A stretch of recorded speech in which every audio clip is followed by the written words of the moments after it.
In today's video, I'm going to teach you how to mark emails as read or unread in Outlook. This is a simple but very useful skill, especially if you want to keep your inbox organized and make sure important messages don't get lost.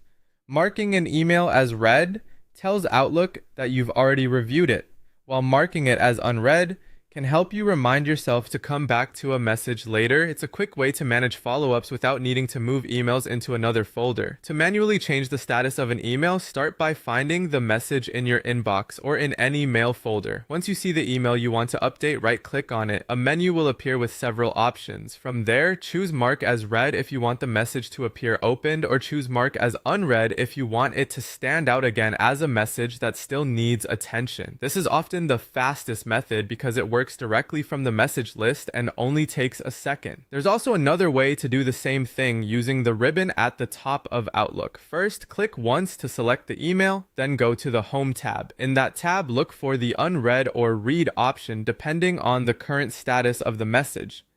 Click it to switch the email from unread to read, or from read back to unread.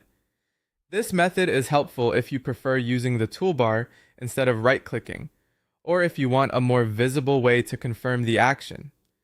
If you'd like Outlook to handle this automatically, you can adjust the settings so messages are marked as read when viewed. To do that, go to File, then Options, and then select Mail. In the Mail settings, look for the option called Mark Items as Read when viewed. Enable that setting if you want Outlook to automatically update message status as you read through your inbox. This can save time and reduce manual clicks, especially if you process a lot of email every day. When deciding whether to use manual or automatic marking, think about how you work. Manual marking gives you more control, while automatic marking can speed things up if you prefer a smoother workflow. Either way, knowing both methods makes it easier to manage your inbox and stay on top of your messages.